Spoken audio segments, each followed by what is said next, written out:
Mike, can you see my screen? I can see your screen. Awesome. So you can see here we have a Microsoft Teams window open with one of our test users here, Gary. What we're doing is we go onto the side here and go into the calendar. And when you go into the calendar, as many of you probably know, you have the option to add a new meeting or meet now. If you have the correct license type, you can have this little drop-down arrow that is Teams Live Event. I want to touch on that real quick. License type is important while we're in here. So if you have a home or free version of Teams, or if you're not on a E1 through E5 license, this option is not available to you. This is for E1 through E5 licensed organizations. Correct. And the benefit is that limitation is only for the person that's going to be scheduling and hosting this live event. You can have producers and you can have attendees as well as presenters that are actually a lower tier of Teams, which is a benefit. And if they're external presenters, they don't have to be licensed at all. They just need to be able to join with the Teams client. Mm-hmm.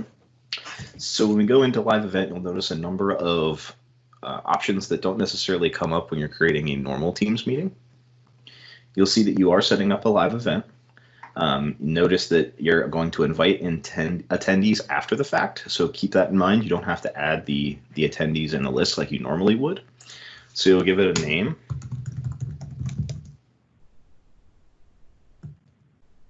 Give it a location if necessary.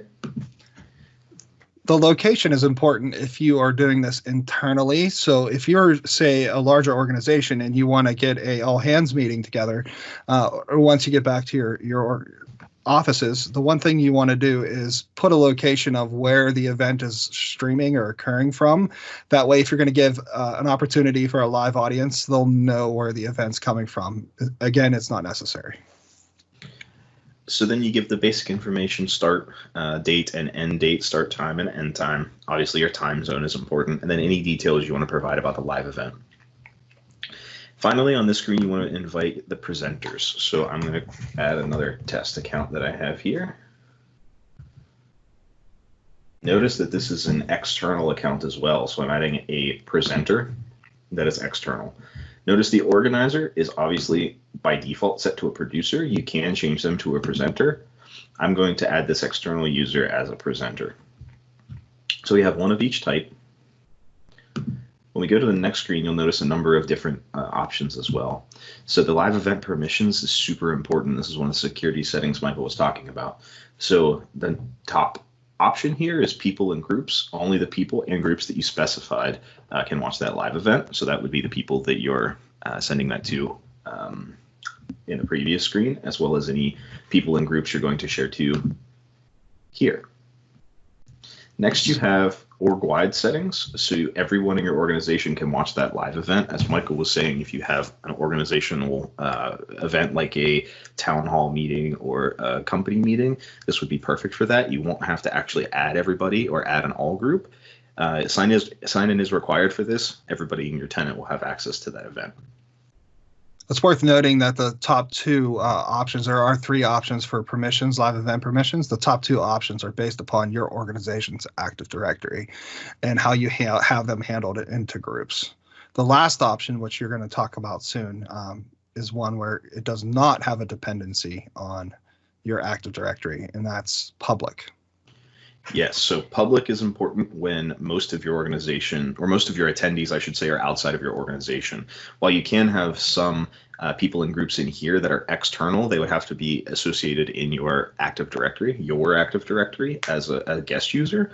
Whereas public, you can have anybody, whether they're inside your Active Directory or not. No sign-in will be required for this. An important note is in the post documentation that you get, which includes an Excel sheet of all the attendees and when they entered and when they exited. You won't have those good details unless they chose to sign in themselves about who these people were that joined or did not join. Yeah, we often see that option occur when an individual has a challenge with their Teams client and they just say join by web, public. I usually, to your point, I usually encourage people, if their organization is still external to you and you're not connected in any affiliation with Federation or or in a group is when you do select public, you encourage them to sign in with their live ID. And you can even, as an individual, use your personal live ID to join the meeting, which gives better insight into who's actually joining your live event. So at the very bottom, you have a couple of basic options here. So you have how we produce your live event. By default, we have Teams. There are some external apps and services that Michael was talking about, and you would select that here and select the settings based on that specific app or device. But if we're going to use Teams for this, note that recording will obviously be available to producers and presenters. You can optionally make that recording available to attendees as well. It'll actually start that recording as soon as the live event begins. And we'll show what that means here in a second. Captions, note it's in preview.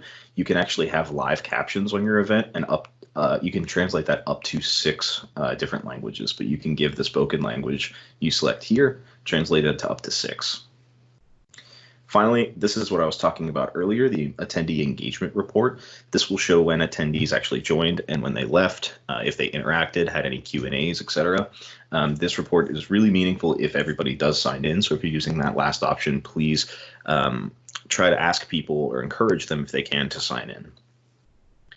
Finally, you can optionally select if you want to have a Q&A section in your presentation.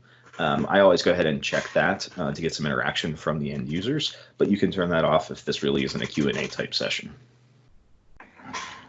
Couple things to note before we go on, if we can scroll back up. The one thing I wanted to touch on was the recording available to attendees. I know a lot of organizations think that it's super simple to get that messaging out to those who are registered or who are on and maybe had a bounce so they can get the rest of the information. Most organizations, and I know when we do live events for larger organizations, we do not include that as an option. The recording will go to producers, and they can add things in post like titles and credits and thank yous and things of that nature. So by default, it usually likes to make it available to attendees. From a business flow, I usually turn that off and make it available through my organization's public channels. Good call out. Finally, pretty quick, we have the support page. So this will give your attendees assistance if they're having any issues connecting to your live event. By default, it gives you a Microsoft support page, but you can change this to your own support page to give them more information. And with that, you're ready to schedule your live event. So you click on the schedule button, and once it loads, it'll show you the summary. Notice it shows all of your organizers and all of your presenters and producers here. This is where you can get the attendee link to send to people that will just be consuming this. It's worth noting for those who are listening only. So the panel that's in front of us is separated into 3 major areas. The top is just the main information for attendees. On the right is who's invited as part of the event, being producers, presenters, etc. And then it has the information on the actual meeting in the kind of center, larger section. So if you were to add the meeting details and information, it gives you the ability to get that information over. Like if you have the agenda and the flow, and when you on the previous page in there, all this will show up inside of this event. And the thing that's key is the attendee link. And before we go further on that, the attendee link, if we click on it, we'll see that it's massive. It's extremely massive. If we were to collect it and paste it into a Word page, it's multiple lines. It has a bunch of gibberish and a bunch of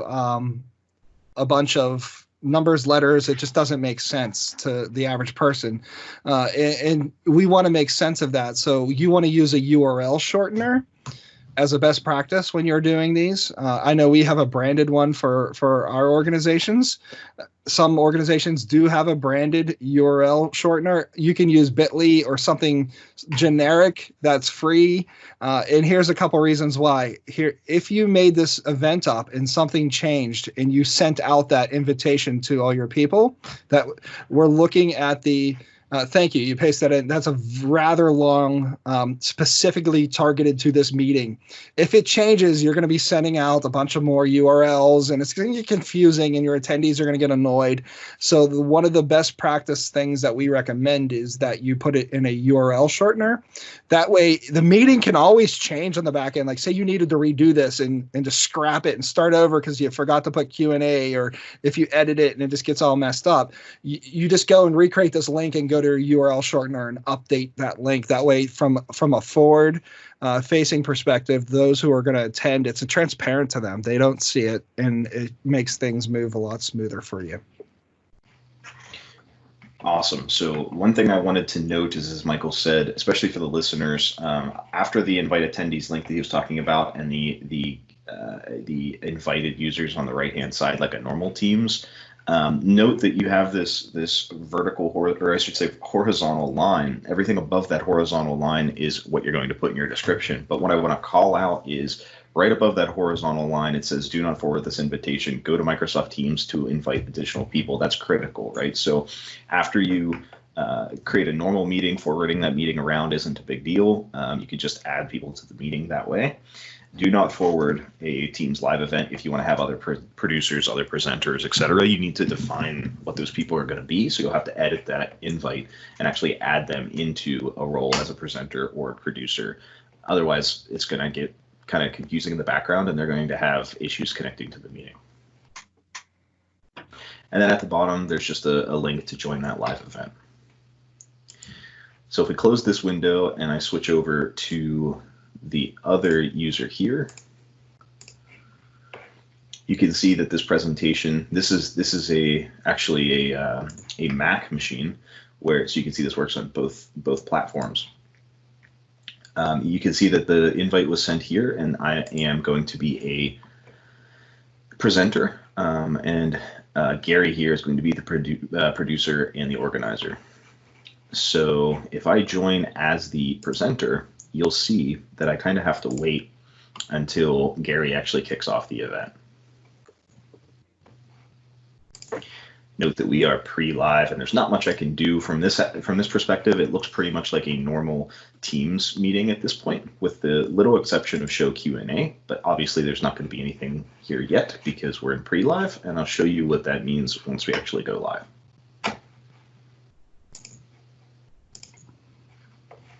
So if we switch back over to Gary, who is the organizer and the producer, we'll go ahead and pop into this event as well. Josh, why don't you send me over the link? I'll join anonymously to the event. Sure.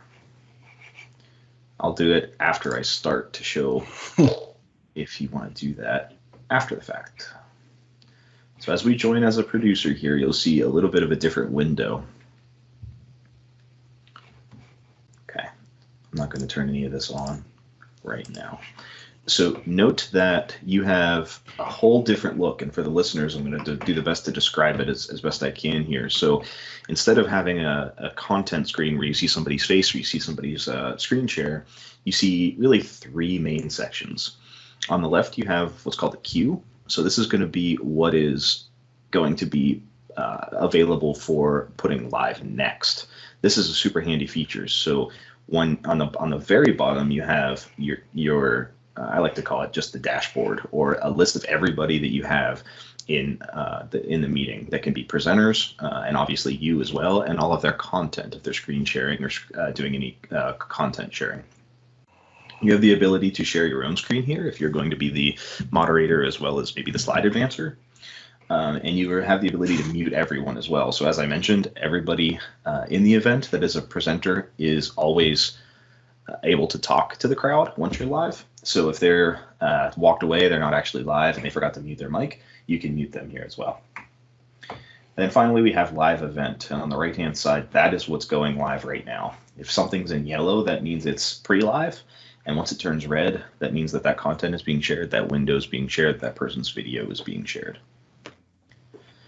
The content below, or the options here, the buttons below, I want to call out as well. Michael was talking about big head, little head. This is big head, this is little head. What we mean by that is you can have just the video being shown, so single source, or you can have video and content as well. So this is where you can add content. This is where you can add video. And once you have everything loaded in here the way you want, you can then go ahead and send live. Once it's live, you go over here and you can say start the meeting. So everything pre-live, you can get the final rundown, make sure everybody is connected, do a mic check, do everything, the setup as you want. Everything in pre-live is okay. When somebody joins, it'll say the event will start soon. It won't actually start presenting to the end users until you hit that start button. It's worth noting that once you hit the start button and it's live for the attendees and presenters, there is a delay. The audience will see anywhere from a 7 to 15 to 1 minute delay, which is useful. Awesome. So note back on the presenter side, I can see Gary here. And from my perspective, as my test account externally, I don't really see any difference from my perspective to this meeting other than the Q&A. No, it looks exactly like a Teams meeting for me, which means what I can do is I can go ahead and share a screen. So now as I'm joining as a presenter, we can go ahead and share your screen. I'll go ahead and select the whole desktop. And now I am screen sharing. So I'll just move this window around here a little bit. And then on the other side, you'll see that I have content now. So as the producer, you have the ability to send presenters faces live, which I don't have a webcam on this test machine here, or you can send the content live. So I'm going to go ahead and click this. When you click on it, notice it pops up into the queue. So you can get a bigger view, see if this is ready to go. I want to show this user's desktop. If I wanted to, I could do split screen content, so I could also add my video if I wanted to. And then finally, when you're ready, you click send live. Now, while you're pre-live, there will be an extra step. You'll go over here. It's going to send live. And you have to actually start the meeting. Once you have this start button clicked, you only have to click this again when you're ready to end the meeting. So one of the things that we do as a best practice is that the producer will have a slide or some sort of a full page, welcome to X event or whatever, insert event name here, and they send themselves live. Their screen share of their app live to start the event. So you're coming in, people are joined, they're in the lobby, you open it up, they have a splash screen, and then you can add the user, like this particular user's desktop, then you can keep switching back and forth. But it's always a good idea to not just start off pure with the desktop, but also start off with kind of a splash screen or a welcome screen. So once you're ready, I'll give you one final warning. If you start the event, it cannot be stopped and it cannot be restarted. Or once you stop, I should say, it cannot be restarted, and it can last for up to 16 hours. And note, Michael already gave this call out. There will be a 10 to 20 second delay as well for your attendees. So we're going to go ahead and start the live event. Notice it'll turn red. So while that's starting, one of the benefits, I said there were benefits to having this delay, and those benefits are centered around some of the captioning and the able to take the stream that is being sent and split it so it's recorded. If it was live real time or near real time, you'd have some challenges with being able to have all the various systems keep up with it. So there's a lot of stuff in Azure on the back end that is taking this, and say you pick a bunch of different languages because your organization's global or you're talking to a global audience. The ability to, have that delay actually creates a better experience for those end users. So if we switch back over to the presenter's view, notice this looks exactly like a Teams meeting for me. I have the ability to move my screens around. I could have a PowerPoint here. I could be going through a demo, what have you. Right now, you can see the red line around this window, or this whole desktop, which means I'm sharing the desktop. If I was sharing a window, say a presentation, it would just be red around that, and the red indicates that you are live. So if you're sharing that content, it does turn red.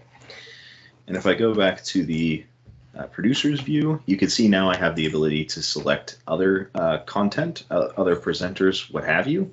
And if I click on one, it will pop up in the queue and I can send them live when ready. So when my test user here is done, if I had another user that wanted to talk about that or maybe have some rebuttal to what I said, I would go ahead and click on their face here.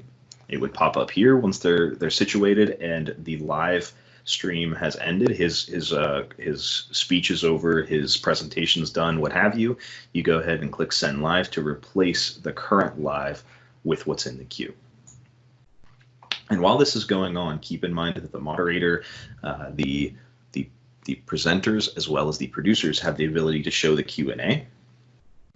So you'll notice in here, you can make announcements. So this will say things like, hey, Q&A is now open. Please post your questions here. You can go ahead and close questions if you want.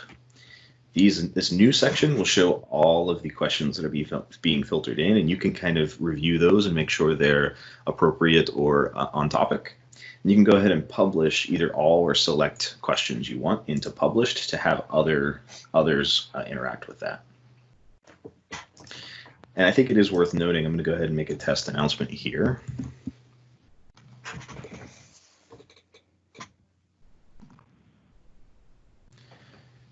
It is worth noting that anything you type as an announcement automatically gets published.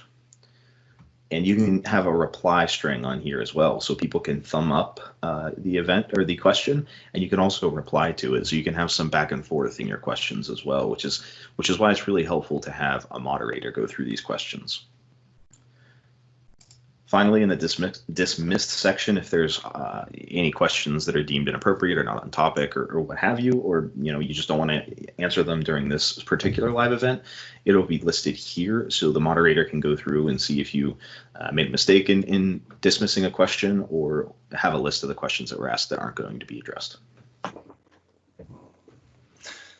So I see there that there's a chat bubble, and I'm going to give you the leading question of what's the difference between the QA and the chat bubble?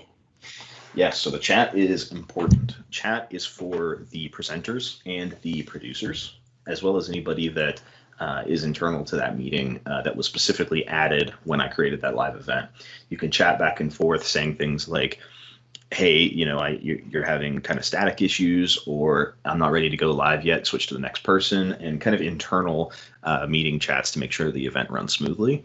Whereas Q&A is live once you click that publish button. So Q&A is really meant for interacting with the audience, the attendees, whereas chat is interacting with the presenters and the producers. I see a couple new icons up there that's different from a Teams meeting. Yes. So first and foremost, it's super important to show the health and performance of your presentation, making sure that your network, your devices, your policies, all of that is up to par. Make sure that everything is being sent smoothly over the network. Your camera and video processing metrics will be shown once you actually turn that on, which I'm not going to do here today.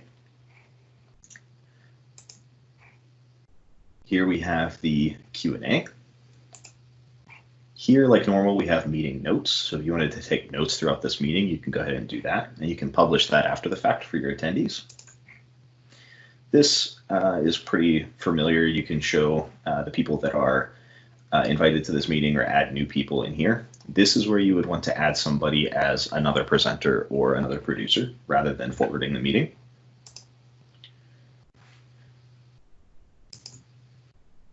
And then you have your settings, and your settings pane is pretty much the same as your normal settings in a Teams meeting.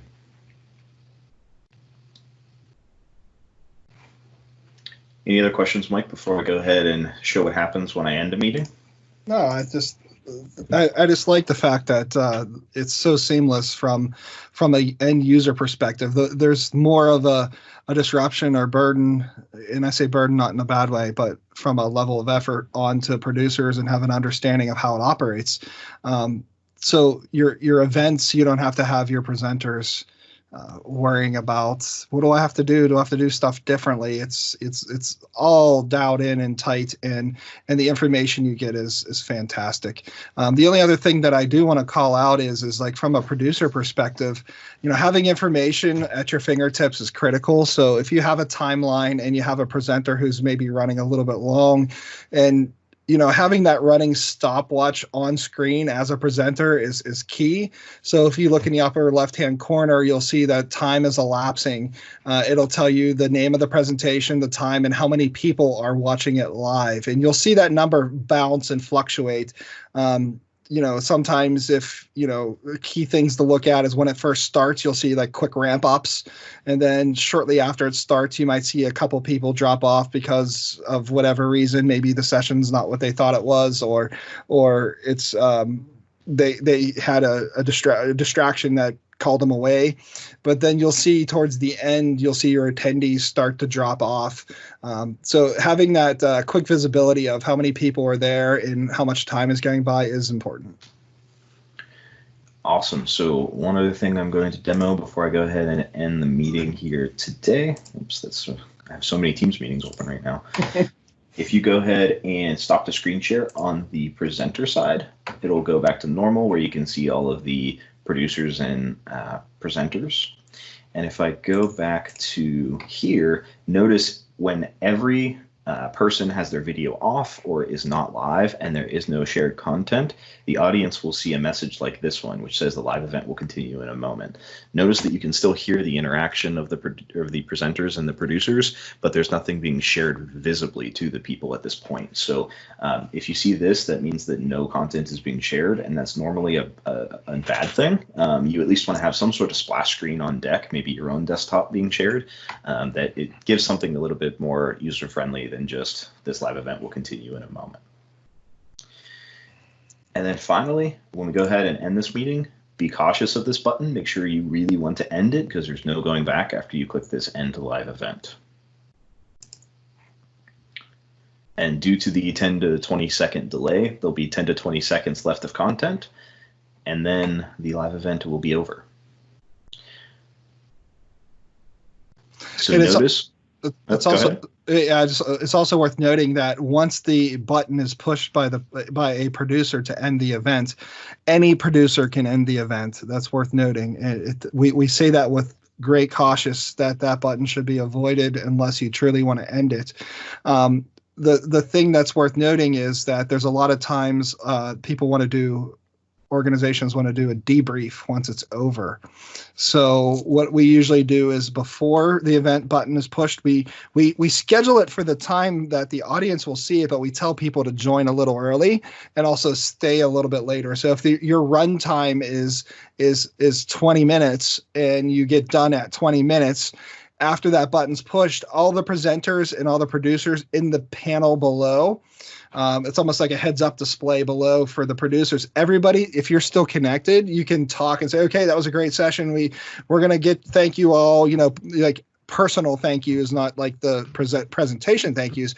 You can still have that collaboration talk with those who are on that panel invited as an event attendee from a presenter or producer perspective.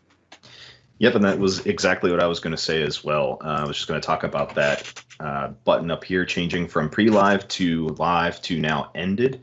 So once that says ended, the attendees, or not the attendees, the attendees, I should say, are exiting the meeting. There'll be no more communication being sent out either visually or through audio. So when you see this ended button here, you are safe to do a debrief. It's just like pre-live. Pre-live and ended, the presenters and the producers can talk freely without the fear of it being recorded or being sent public.